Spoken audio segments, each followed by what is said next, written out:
Welcome back to another episode of the Triple J Sports Podcast. I'm your host, Phil Rasmussen, and we are back with another episode with today's guest, 18-year Sacramento Kings strength and conditioning coach, Biancani, returns for another chat. Really appreciate Al jumping in his car, making the trip to record an episode in between the end of one practice and the start of some additional meetings over at Sac State.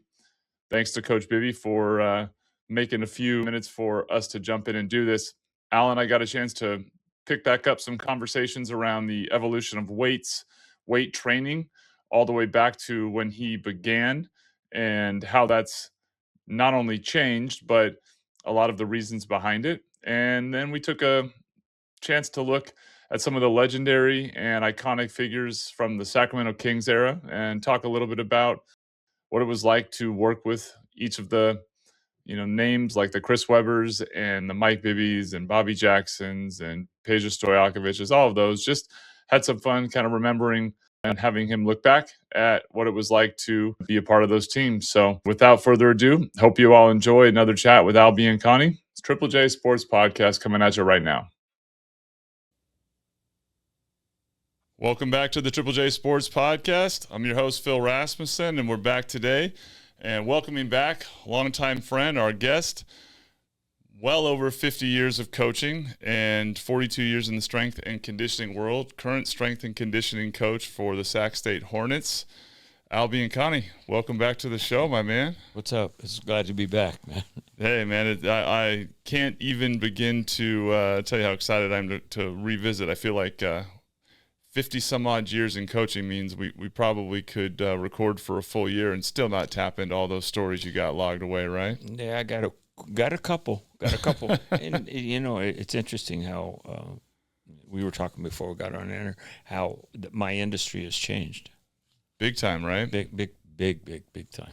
Yeah. So like what on that specific topic, like when you first got in 42 years ago, which ironically you started the year I was born, talk a little about that evolution, like what it was like from the beginning to now. Well, I got started. There was a guy named the coach at Cordova came up to me and said, "Hey, why don't you train my guys?" Because I was a track coach.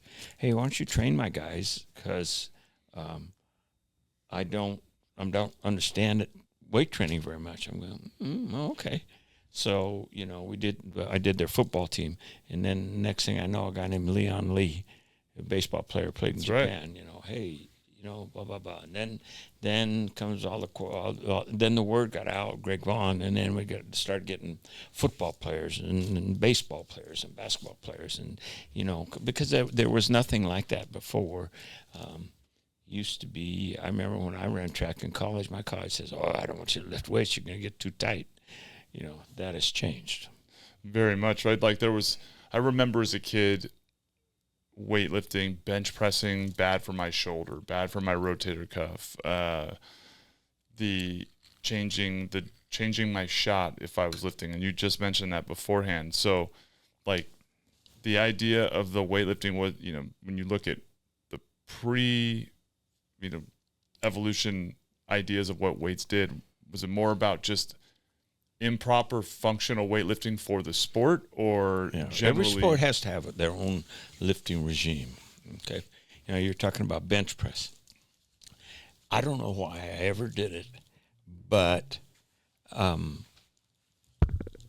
I put a pad on people's chest so it wouldn't go down to their shoulder, on their chest. So when they're bench pressing, that it wouldn't go down to their all the way down and stretch their rotator cuff. I remember that. And then all of a sudden I see the benefits of partial range bench versus full range bench and strength development. As an athlete, especially in a throwing motion or a push position, you're very seldom where you got your hands on your chest down that deep. So why do that? And that, like, preventing that range. I know. I remember when you used to do it when I lifted with that definitely felt different on my rotator cuff that I had previously injured. Because you don't get in it, it's not fully flexed. Yeah. You know, I mean, but you get this, we got to get all the way down and all that. All that. That's good. But, if a lot of the people who are real heavy benchers, most of them got shoulder issues.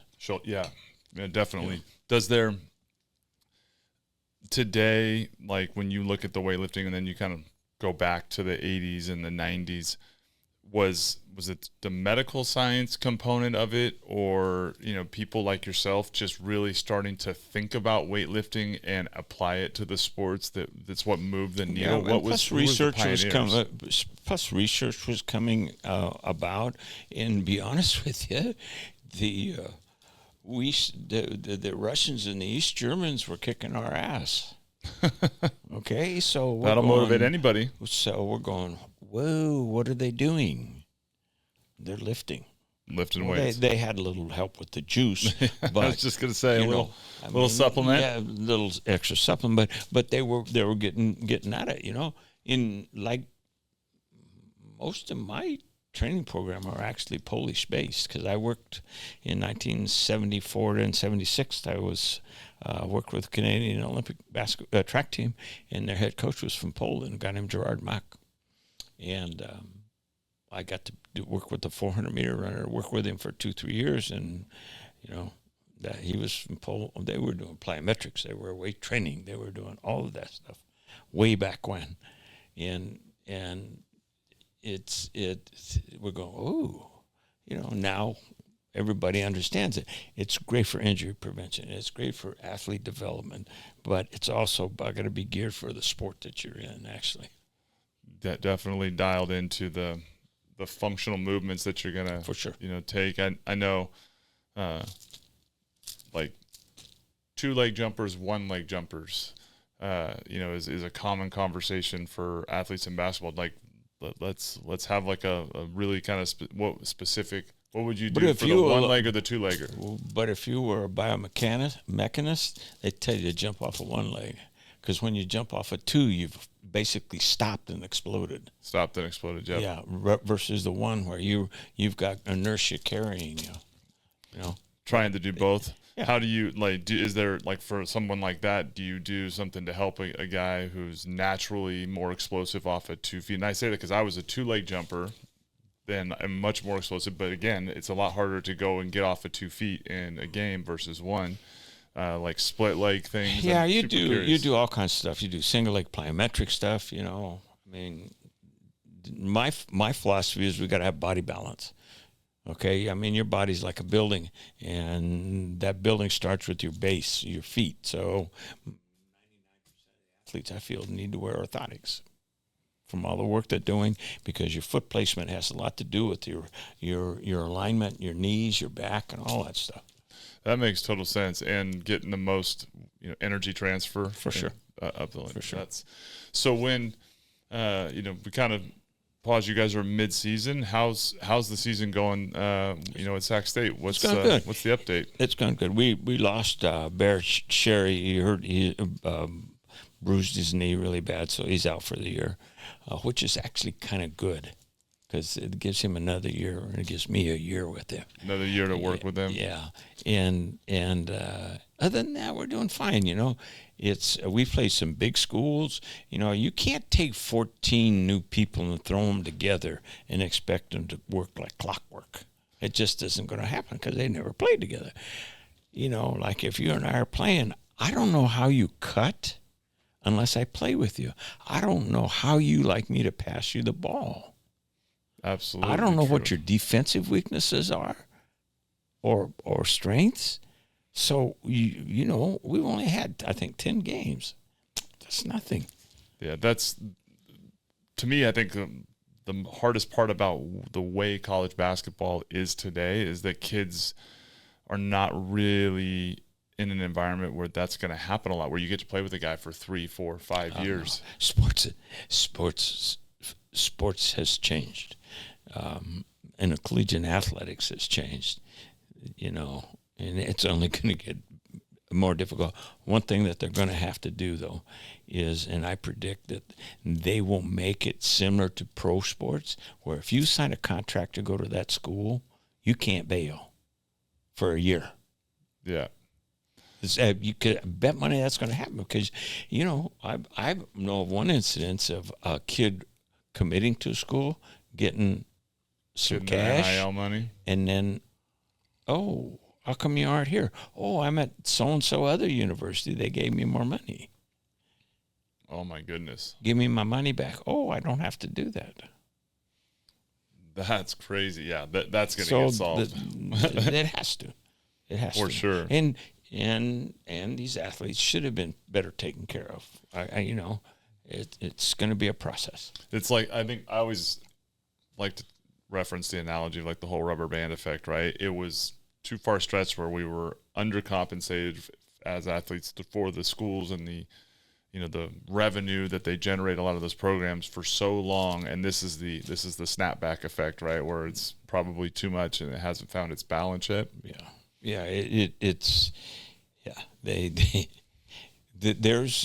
I've seen studies that show that the first time a student hears a university is their sports program.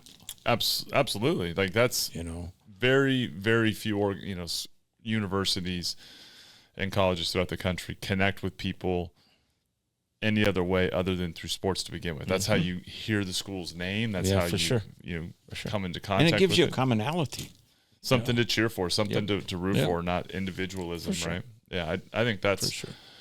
But it's difficult to kind of really quantify how hard it is to put a program together season after season, and the benefit of continuity of having a guy, like you said, knows how to cut, but being able to run an offense where he's run an offense season after season and not be starting from scratch, right? You put the offense in, for sure, first season, and I got you. Yeah, you can cut that one out. No, we're good. We're not perfect on the show anyway. That's God knows I'm not. But that's going to happen though, dude. I'm telling you, with the way it is now, we got a guy that this is his fourth school. Exactly. How can you teach somebody an offense that is going to have the depth of the nuance for effectiveness, right? To really be successful with it. What you're going to do is, I think you'll find some of these universities almost having like JCs or certain schools that kind of run the offense and kind of feeder schools. I won't be alive for it, but I see that could happen. Well, the complexity with which you can coach to get kids into a position where they can play freely has to be reduced, because if you're still in the stage where they're overthinking everything and they can't be instinctive, that's usually the early part of the seasons where you see that. And that's hard to come into a season. Because they're still learning. It's interesting. I had a professor one time. He says, "I'll tell you what. When the intensity goes up, the intelligence goes down." And that's so true at a beginning group, because you're all intense, and you forget. It takes time and repetitions. That's repetitions. And some of that stuff has to go from being thinking to it's already memory automatic. Yeah. For example, what I've added now is part of our warm-up defensive stance positions. These kids don't know how to do a defensive stance. That's because they're not, I swear to goodness, it's just, there's no heel toe. Bring your feet together. So as part of our warm-up, we're getting in a defensive stance, and our legs are down there for a minute, and them suckers are shaking. And then I'll say walk or step, and now have them set up. And we'll do that about 8 steps this way, 8 steps that way, just to give them the kinesthetic awareness of that's the depth they need to be to play defense. Yeah, we used to do this thing at UC Davis where we carried bricks around for the whole toughness mentality thing, but we would do our stance holding our bricks in our hands, which I always questioned the value of sitting in a stance stationary for an extended period of time versus sitting in a stance and moving, because It's fine if I can sit, but if I can't sit and move, then I'm not getting more explosive I'm just sitting in a stance. Yeah. But that's some difference in philosophies. I always found that. So when I started taking karate, we stood in a horse stance, and we did all kinds of punches and blocks, and then we started moving with it on top. Yeah, and the building blocks. Having an organization.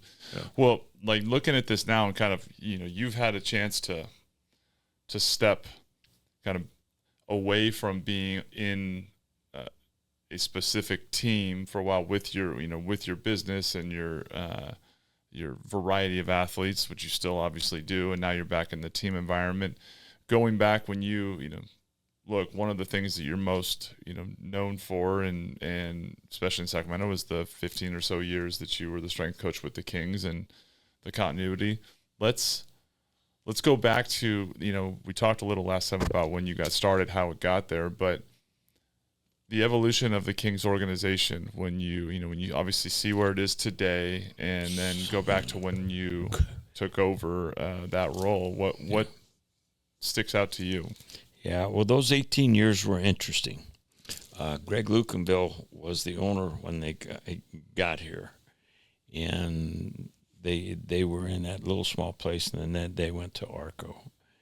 And then Jim Thomas bought the club, and he was an interesting guy. Did the best he could. He was a real estate guy, and one day he and Spud and I went down because he lives on Pebble Beach. He said, "Man, you know what? You can't run a business, a sports business, like you run a regular business."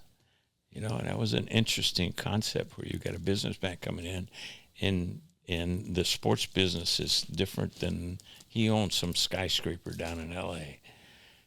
Yeah, and then comes the Maloofs. They brought a lot of energy. They brought a lot of money while they had it, and they hired probably the best GM out there, Jeff Petrie. Petrie, man, I'm gonna tell you, that guy is one of the best.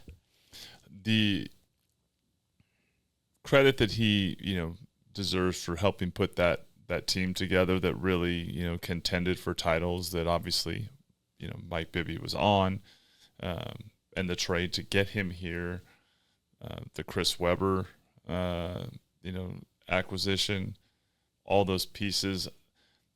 That was like the perfect time in my life as a kid, being a fan and, chasing my career. I've loved watching that team build from those days. What kind of changed in your world as that was happening, as Petrie got his hands on it? What did you see start to unfold within the team? You start building. I'll tell you what, them boys liked each other. All of us. It was them. It was like a family. Nobody cared how many minutes they played. Nobody cared who started. It was, they all like, they go to lunch together, they do this together, they do that together. Whole different ball game, and that was Jeff and Rick. Jeff and Rick in the beginning. Yeah. Did was there a particular, we talked a lot about Vlade kind of being the kind of catalyst to the connection and everything. There is an element in the NBA, right? Every season the roster's a little bit different, but you have your core pieces of guys that build on each other. What do you most remember about that from the standpoint of like the fun, like being, that was a great time to be. Oh my goodness. Those guys, we had more fun. Vlade and I used to scare each other. Vlade used to scare each other? Oh my goodness. One time I'm coming off getting on the elevator. Vlade jumps around a corner. Man, I hit the ceiling, and he's laughing. So I go, okay, I got you, boy. So he's walking down the hall, and at Arco, at the practice facility, there's this hall, and there was a closet for the custodians. And I heard him say, I got to go get some socks. Okay, buddy, I got you back. So I hide in that closet, and he walks by, and I jump out at him, boom, and you see 7 feet sliding down the wall. I mean, it was, and everybody really, really, really liked each other. That's the key. You know, one of the things when I speak to teams or asked about it, first thing I ask is, how's your locker room? Y'all like each other? You know, because if you don't like each other, you got a problem. And because I lived through that. Yep. We had those 4 first-round draft picks, and them dudes didn't even speak to each other. Yeah, that's one of those things that you are going to find continually come up with any successful team. But I'm going to ask the deeper question. That didn't mean that there wasn't conflict in the locker room, though, right? Like, with respect to competing and playing, there was a lot of friction. With the good guys? Yeah. Not one bit. So when they played poorly, challenging each other in the locker room? They would push each other. Yeah. And if the guy made a mistake, they'd say, my fault, instead of, yeah. I mean, there was no, man, we had Vernon Maxwell. We had Keon Clark. Not one problem. Not one. So the way they challenged each other was accountable. No, it's the environment. Yeah. Yeah. Accountability. I mean, and your coaches. So talk a little about that. Like there was obviously Rick was the head, like assistants, the staff, like all the people around the organization that fill that same role. What anything about the way he put his staff together that kind of fit? Well, a lot of it's, you know, they had special. We didn't have as many coaches as they have now. They got a coach if you blow your nose. Yeah, that's very true. But you had your offensive guy, your defensive guy. I think we had 3 coaches, Rick and 3 others. You know, everybody had their role, you know, and he was players coach, you know, and now you got 1,000 coaches. Unbelievable. And those you know, in my 18 years, I lasted through 9 coaches. So yeah, that is so wild when you think about the state of the organization. That's 2 coaches a year. A coach every 2 years to be through. I couldn't even list all those coaches. If I had an hour to try to just recall them, I'd have to look it up. What with the ones that didn't work, do you think, like as an NBA, is the players and the coach combined, you know, was it a combination of the two? Because I think in the NBA sometimes good coaches that get into an environment with like the wrong mix of players that don't align don't have success because the guys won't buy in, and vice versa. Good groups of players with the wrong coach don't get to design. That's what we're seeing right now with the Kings, because Doug Christie's a very good coach. Oh, Doug Christie's phenomenal. Yeah, and he's got a good guy with him, Bobby. That's right. I mean, to see that, I think there's, like, if I've ever, you want it to work, right? You want it to work with Doug and Bobby, like as the guys that were a part of that run. Like it feels so much continuity. And I've always been a big fan of like DeMar DeRozan and a lot of those guys. I want to see it work, but there's obviously something missing there with the group.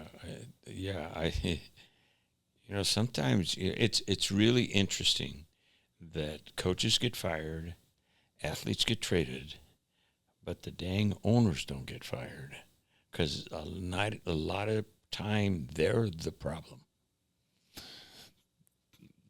Hard to fire yourself, right? Just like when the Maloofs lost all that money, then all of a sudden, you can't do this, you can't do that, you can't do this. And that's essentially what it came down to with them. Like bad business deals and transactions led to the quote unquote downfall of their ability to drive the Kings' success. Right. Yeah. I know that when they, Vegas, they had the Palms and they did all these different things, which during the success run, it was like, man, it just seemed like a great foundation. Does like your memory when you look back at, the seasons, is there a season that you remember the fondest? That, like, obviously the year that Western Conference Finals came down to that last game is the most talked about game in probably maybe NBA history. Probably. It's interesting. I've seen several articles about the I don't know how to use the term, the worst hose jobs, right? Yeah, of any sports. And our conspiracy theorists too. Incident with the Lakers is in the top 2. I Mm-hmm. think. I mean, yeah, those guys were good, but they're good human beings too. And you can have all the talent in the world, but if you're a jerk, it's not going to work. Yeah, it's definitely to me, like the thing with the team, you need guys that bring the glue together. You need the guys that push people to be uncomfortable, that aren't afraid to create the friction, so that guys don't get lazy or don't fall into their habits. But if you don't have that mix, you have to self-police, though. Yeah, exactly. The athletes have to self-police themselves, for sure. And that's hard to do. I think it's to me, I hear it all the time and I see it. I think it's a lot harder for me to envision how that works in a lot of the NBA rosters today, because they've left the idea of keeping veterans that have been through the wars on those rosters. There's not very many that are kept. Hard to self-police when, like, your oldest guy is 25 or 28, Yeah. But, that's the nature of the business. NBA is a business. True. Okay, and it's all about what bottom line they're going to get. So they got to have butts in the seats. Right. Yeah. So and if you're so naive that you think that your club's gonna care for you till the day you die, that's very rare. It's a business. It's a business, right? That's the confusing part for athletes a lot, is while you're at your peak of your powers, you are loved. You feel like you can do anything. The minute that you're on the other side of your prime, things shift. But for a lot of athletes, like, you're not the first one to know that that's happening, right? It kind of starts happening around you. For sure. And that leads to, I think, some difficult situations. When you I would love to get your take on a few of these guys, because I am such a big fan, to be honest. Al, I mean, we've played golf with some of them thanks to your love of golf and relationship with my father. I've been fortunate enough to play golf with a lot of these guys. We've had some fun, hit a lot of balls, and unfortunately lost a lot of golf balls. A lot of 4-letter words out of my mouth that are not my name. So, but we just were talking about it. What was it like being around Doug Christie as a player? Doug Christie was, DC he was a student of the game. Doug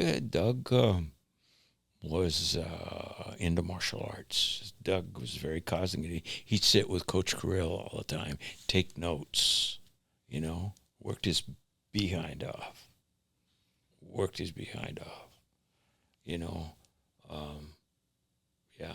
Very mystical individual. Very well. He did the dirty work. He didn't give a darn. He didn't give a damn if he scored a point. You want me to you want me to guard him? Okay. That brother better be ready.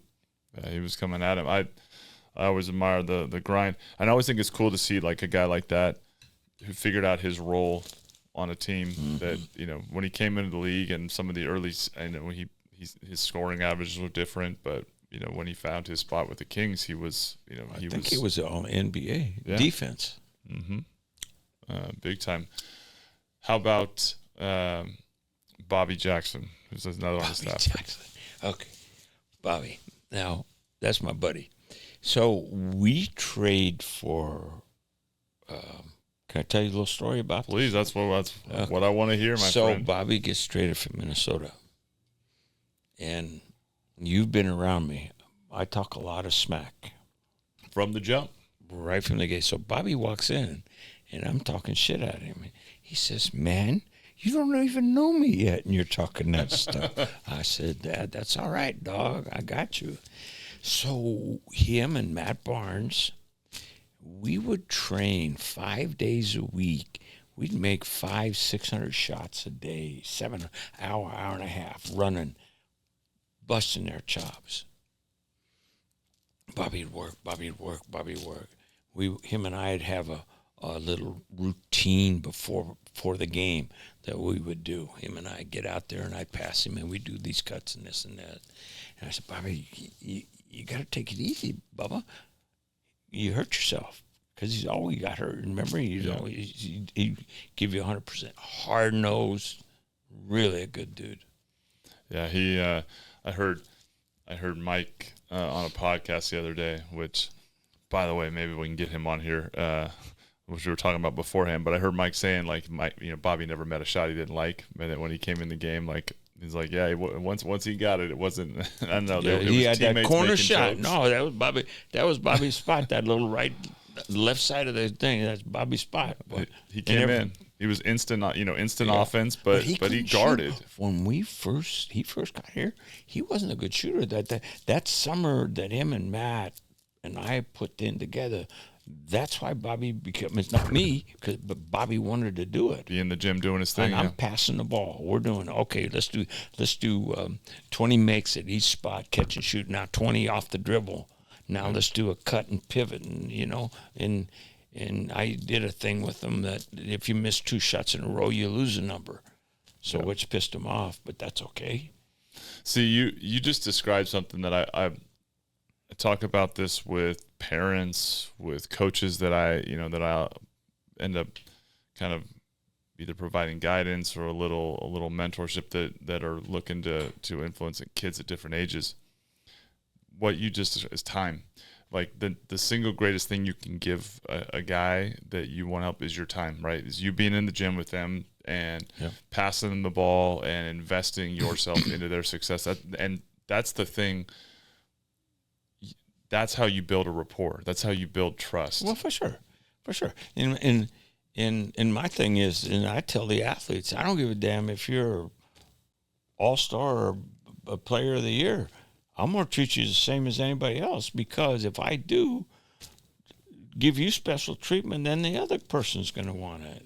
Yep. And I'm not doing you as an athlete a favor, because 80% of what you do is between your ears. So if I let you slack, you're not giving it 80%.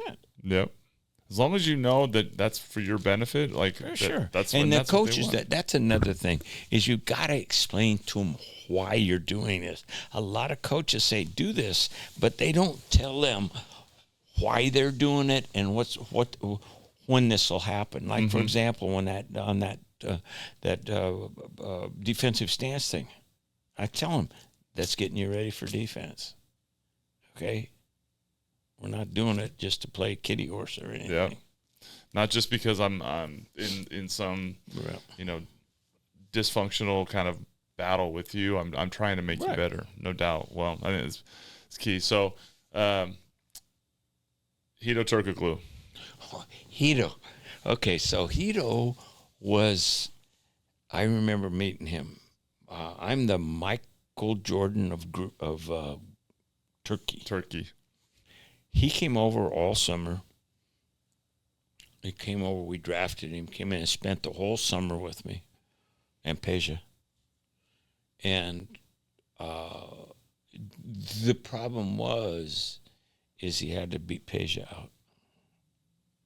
But he was part of that group. He didn't give, he did a good job. Yep. Hedo was a worker. He ended up, he was a star in his role with the Kings during his run. He ended up being successful and stars like with other teams, later on when he wasn't behind Peja. Oh yeah, he's a funny guy too. Oh yeah, sense of humor. Like whenever I see like him on social media, he's funny. Orlando, he had a good run at Orlando. Really good run there. Yeah, Hedo was cool. And you just said, so Peja, what was it like with Peja? So Peja was, I think, 18 or 17 when we drafted him. Yeah, he was a baby. That picture of him with all those draft picks from that one year with like Kobe and all, it's crazy to see him with his long hair too. And this guy had titanium rod running below his knee to his ankle because he broke his leg over in Greece. So they drafted him and brought him in, skinny little kid. Worked his butt off all summer. I had a guy named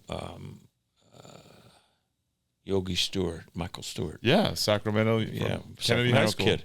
So we got Yogi on the team. So Yogi, I had him and Yogi working together.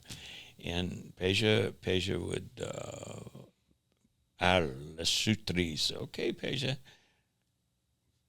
Let's shoot threes. Okay, Peja. So one day he says, I want to make 100 threes. Okay. Took him 114 tries. 100 out of 114. That's not too bad. No, he's still rated as one of the top three-pointers in the country. I saw him, Mahmoud Abdul Rauf, Chris Jackson. Yeah. We heard that he did 156 free throws in a row. Peja says, I want to do free throws. 256 in a row. That I remember the day you told me about that. I'm like, that is a mind-blowing number. I don't care how good you are, just to maintain a level of focus to keep the repetition. That's a number. The guy could shoot, boy. The guy could shoot. I love the idea too. The mechanics of his shot are not textbook sound for what coaches would teach, but because he had consistency and reps, it's all about being able to be consistent. 6'10" too. Yeah, anything you do, if you can repeat it in the same motion, that's how you're going to achieve success. There's nerve pathways coming from your brain to whatever part of your limb that you're using, so repetitions are going to get so that's consistent. Exactly. And if you're going to become a better shooter, you got to have a consistent release. Exactly. And all some of the other mechanics. I mean, his elbow and all that. I always thought it's just proof that repetition is everything. Bishop, the great guy. We could not pass him a mirror without looking in it. But. So they see Chris Webber. I mean, he's probably one of the more talented guys to ever wear maybe the most talented to wear a Kings jersey in his career. I think is probably fair. What was Chris like? Chris was okay. A lot of people have an idea about Chris Webber this, Chris Webber that, but you know what? Chris Webber is cool. For all the pressure and all of the stuff he had, expectations of him, he's a great guy. He always treated me awesome. But I also treated him like anybody else. Yep. And then when I retired, he hired me. And remember he had a book signing here down there with Kevin Johnson in Oak Park, and I'm going, don't let him know I'm here. Don't let him know I'm here. So he walks out on the stage, and I say a comment of, "Hey, pink panties." He looks around, he immediately knows who this is. He knew it was me. Yeah, that's awesome. Well, he, obviously he and Vladi, the two big man design was so amazing. But we were just talking about it beforehand. Then he also, Brad Miller, and you're working with Brad now over there with Mike. Yeah, Brad's a great guy. Country Brad, boy, right? Yeah, he's got his dip in, the whole thing. Yeah. We played golf. I remember playing golf with him a couple times with you, and it's always a great guy. It's surreal to see a guy that big though, with the long hair and it's he's pretty good headband athlete. wearing, NBA. Pretty good athlete. Yeah, definitely. Is he? What's his role over there that he's doing for the program? He's an advisor and working with some of the bigs. The bigs. Yeah. Footwork. There's a NCAA rule. You can only have so many coaches. So. Yep. So he's got his spot. Who, out of those, guards, like obviously Mike, Jason Williams, all those guards that were in place. What do you remember about Jason Williams, in those years before, the trade happened and we picked, up Mike? Jason was kind of the, Jason Williams was great. I taught Jason how to play golf. I got Jason Williams to lift weights for his first time of his life. Oh, really? Yeah. Great guy. Worked his ass off, And I remember the day, they just told me they're not going to trade me. About 2 hours later, we just traded for Mike Bibby. That fast. That level of Well, and one of the things about Jason too is I think for Coach Adelman, he was too streaky a shooter. He's a highlight reel film.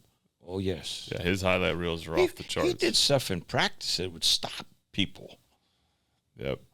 I've listened to some people talk about playing with him, and just, he's got such a cool story to me because he played, playing high school basketball with Randy Moss, and talking about maybe two of the most. That high school had some great. Right. Yeah. And like Randy Moss maybe being one of the best athletes of all time.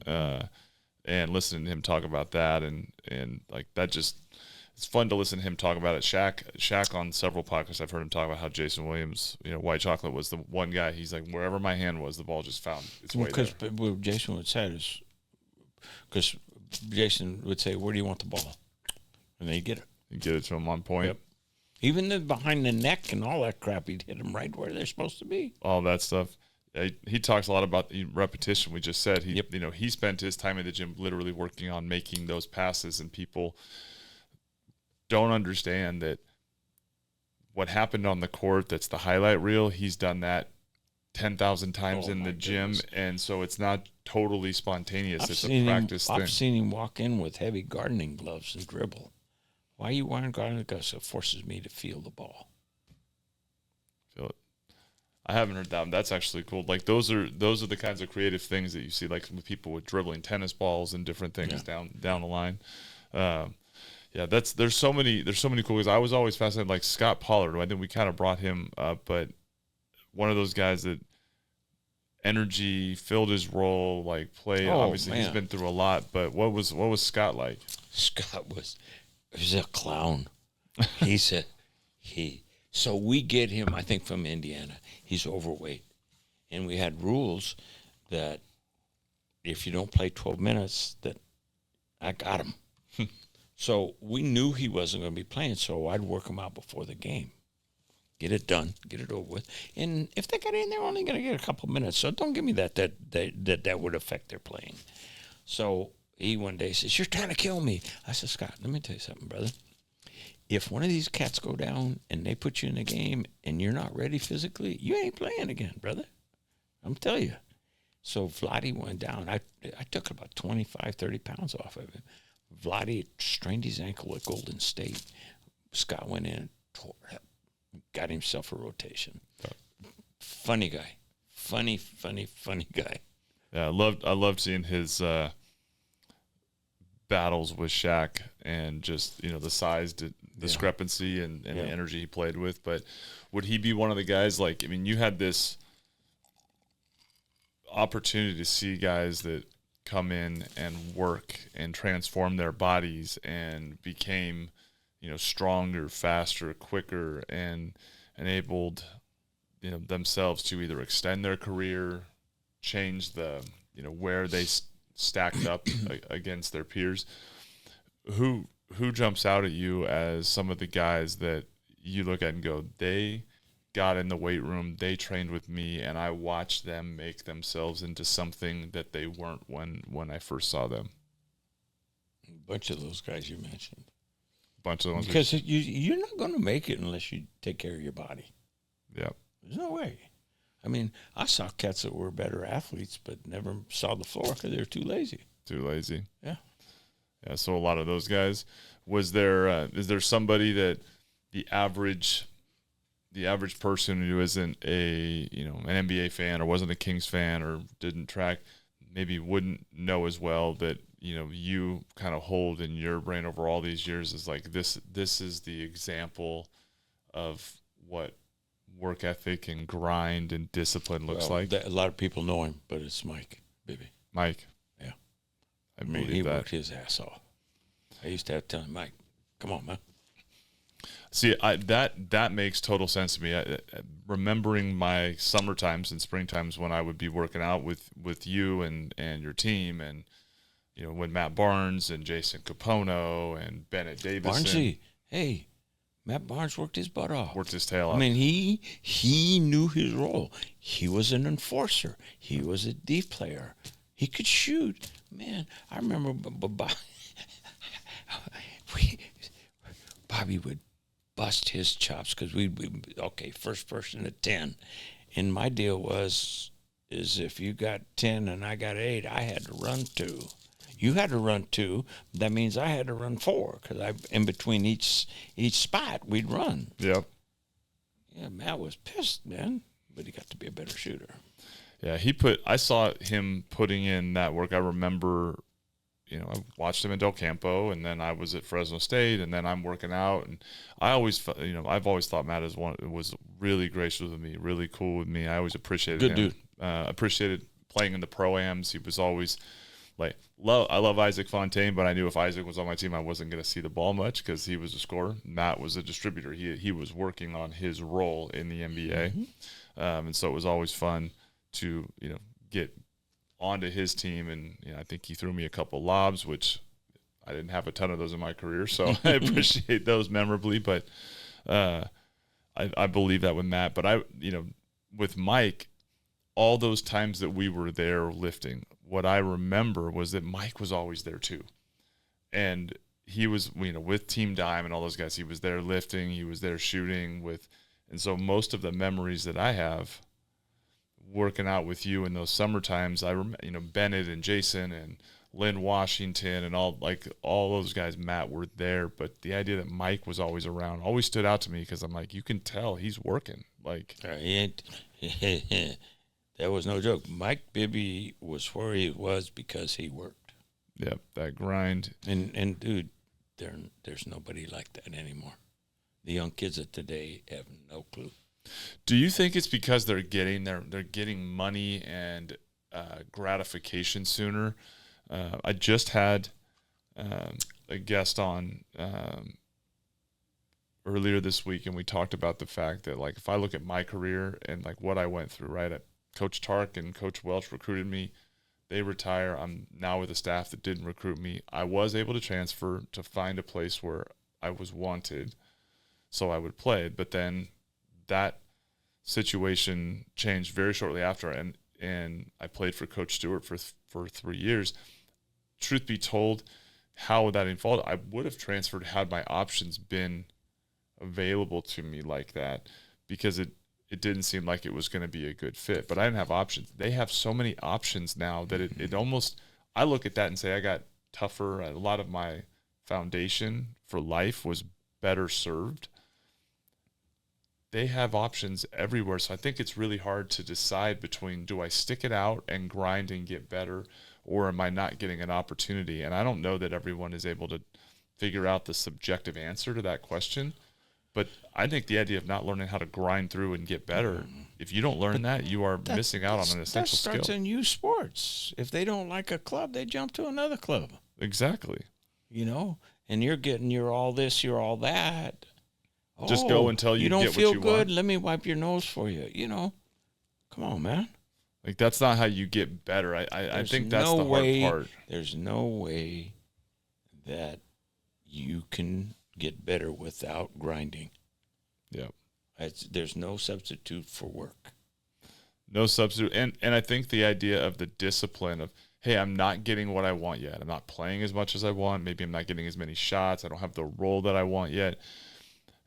Instead of leaving because you're not immediately getting that gratification, I now have to put the work in, and I have to stay the course and get that result. It's hard to do if you have the options. That starts with the parents of these young kids are, because people are telling, we're going to get your kid a scholarship. Yep. Well, only 1% of the people get a scholarship. So people and parents are spending all this money. Kids are getting all these trophies. Kids are getting all of this and all of that. And, you're not playing me? Well, I'm going to go to this club. You're not doing that. What are you teaching them? Yep. to me, sports is a good lead into life. You gotta, there's a saying in the martial arts is first you gotta give before you receive. You gotta give your effort before you receive the bounties of it. Exactly. And there's the kids of today. It's what we wwere talking about that I'd be curious on your take. Is it? I understand if you're a parent, right? If you're a parent and you're an athlete, you have a little better understanding, but you're also very driven for your kids to succeed. If you are a parent and you don't have an athletic background, I think it's hard for those parents to actually understand that what is the right balance. Because there are times where you're on a team or with a program where that coach is not giving your kid the best opportunity to grow and succeed. But that's not the same thing as my kid needs to be put in an adverse situation and learn how to grind through and develop the confidence that they can become successful when it's not easy. I do understand, like, when talking to parents, how that's not a black and white answer. The old world, they didn't have options, so you just had to figure it out. Now, because there's options, it's made it too easy to not find your way through. So that's what we were talking about. They need guidance on picking the correct option. That's and I think you're going to have options, but you're saying parents about not being an athletic background.